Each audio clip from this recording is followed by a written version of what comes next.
Assalamualaikum dan salam sejahtera. Sebelum itu, jangan lupa tekan button like, komen dan subscribe.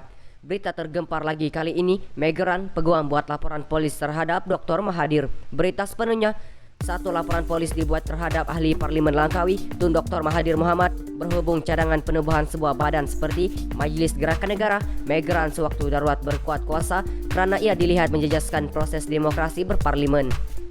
Peguam Vigna Raj berkata, beliau percaya cadangan Dr. Mahathir itu bertentangan dengan undang-undang khususnya Seksyen 124-B Kanun Keseksaan yang dibaca bersama Seksyen 130-E berkenaan aktiviti dan cubaan menjejaskan demokrasi berparlimen. Sifat cadangan Dr. Mahathir juga bertindih apabila beliau menggunakan terma Megeran yang sebenarnya tidak relevan apabila kabinet telah dibentuk manakala parlimen berjalan walaupun ia kini diprorog iaitu digantung. Cadangan ahli Parlimen Langkawi dilihat menafikan peranan parlimen dalam masyarakat demokratik selain bertentangan dengan sumpahnya sebagai ahli Dewan Rakyat. Sebagai rakyat biasa yang tidak berminat untuk bermain politik, saya mendapati ahli politik pada masa ini telah menggunakan demokrasi untuk membunuh demokrasi. Katanya kepada Berita Harian selepas memberi keterangan selama 2 jam di Ibu Pejabat Polis Daerah IPD Subang Jaya hari ini.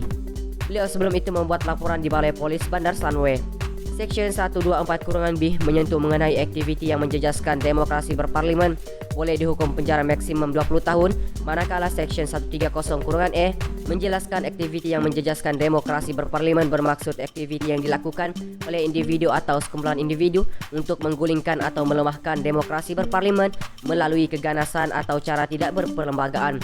Mengulas lanjut, Vigna Raj berkata, dalam cadangan itu, Dr. Mahathir menyatakan keperluan Megeran untuk beroperasi hingga 2022 yang memberi petunjuk ia boleh berfungsi di luar atau di dalam keadaan darurat selain turut menawarkan dirinya sebagai ketua.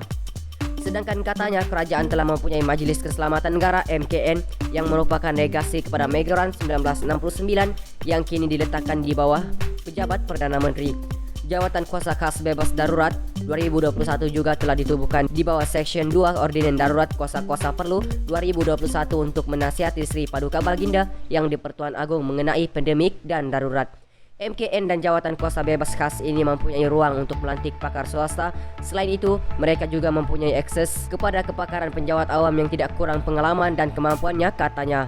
Vigna Raj berkata, proklamasi darurat juga hanya berkuat kuasa hingga Ogos ini dan kerajaan sedang berusaha sebaik mungkin untuk melaksanakan pelbagai polisi bagi memastikan imuniti kelompok dapat dicapai hujung tahun ini. Tujuan darurat adalah menangani pandemi COVID-19 dan kerajaan amat jelas mengenainya. Ia bukan bertujuan merampas kuasa parlimen, merampas demokrasi atau menafikan doktrin kerajaan yang bertanggungjawab, katanya. Sementara itu, beliau menjelaskan laporan polis itu juga dibuat dengan kesedaran bahawa negara kini sedang berperang menentang musuh yang tidak dapat dilihat iaitu virus COVID-19. Kita mesti menghormati kebijaksanaan Sri Paduka Baginda serta pengiktiraf usaha kerajaan memerangi pandemik. Apa-apa cubaan untuk mengalihkan sumber dan perhatian terhadap musuh utama kita sekarang iaitu COVID-19 adalah penderhakaan terhadap kepentingan negara, katanya. Itu sahaja berita kali ini. Sentiasa patuhi SOP dimanapun anda berada. Hashtag kita jaga kita belum menang. Sama-sama kita putuskan rantaian COVID-19. Jangan lupa like, komen dan subscribe. Kongsikan berita ini kepada keluarga dan rakan anda.